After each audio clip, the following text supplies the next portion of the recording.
ஒரு நிமிஷம் பொறுமையா இருந்தா அல்ல வாழ்நாள் சந்தோஷத்தை தருவான்னு இந்த குட்டி பையன் தெரியாம ஒரு பெரிய பாடம் கற்றுக்கிட்டான். இந்த மாதிரி கதையை நீங்க தொடர்ந்து பார்க்க நம்மளோட பேஜை சப்ஸ்கிரைப் பண்ணி லைக் பட்டனை கிளிக் பண்ணிக்கோங்க. வாங்க இன்னைக்கு கதைக்குள்ள போகலாம். ஒரு அழகான கிராமம். அந்த கிராமத்துல ஹாஜித்னு ஒரு சின்ன பையன் இருந்தான். அவன் ரொம்ப நல்ல பையன், ரொம்ப நல்ல மனசுக்காரன் கூட. ஆனா அவனுக்கு கோபம் வந்துட்டா கட்டுப்படுத்த தெரியாதவன். அவனுக்கு அடிக்கடி கோபம் வரும், ரொம்ப கோபம் வரும். அம்மா ஹாஜித்ரை எப்பவும் சொல்லுவாங்க, ஹாஜித், கோபம் சைத்தானோட ஆயுதம். ஒரு மனுஷனை கெட்டவனாக்குறதும் நல்லவனாக்குறதும் கோபம் தான்.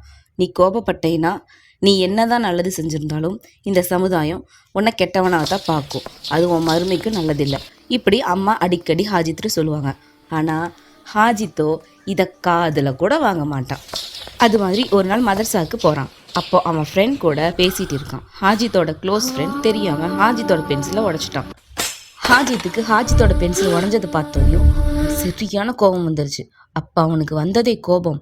சத்தமா, டேய், நீ ஏன்டா என்னோட பென்சிலை உடைச்ச? நீ தெரிஞ்சு உடைச்ச, தெரியாம உடைச்சேன்னு சொல்ற.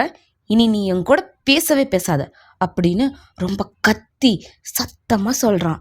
மதர்சால இருந்த அத்தனை பேரும் ஹாஜித்தோட சத்தத்துல சைலண்டா பாக்குறாங்க. என்னடா இவன் இப்படி கத்துறான் அப்படின்னு சொல்லி. அப்ப ஹாஜித்தோட உஸ்தாத் ஹாஜித்திட்ட கேட்குறாரு, ஹாஜித், ஏன்பா இவ்வளோ கோவப்படுற அப்படின்னு சொல்லி. அதுக்கு ஹாஜித் சொல்கிறான், உஸ்தாத், இவன் என்னோட பென்சிலை உடைச்சிட்டான் அப்படின்னு சொல்லி. அதுக்கு உஸ்தாத் சொல்கிறாரு, நபி ஸல்லல்லாஹு அலைஹி வஸல்லம் என்ன சொல்லியிருக்காங்கன்னா, பலசாலி யாருன்னா கோபம் வந்தாலும் தன்னை கட்டுப்படுத்தி தெரிந்தவன் அப்படின்னு.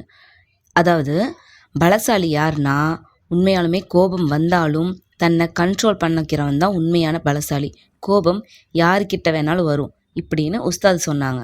இதை கேட்டோன்னையும் ஹாஜித்தோட மனசில் குத்துற மாதிரி இருந்துச்சு.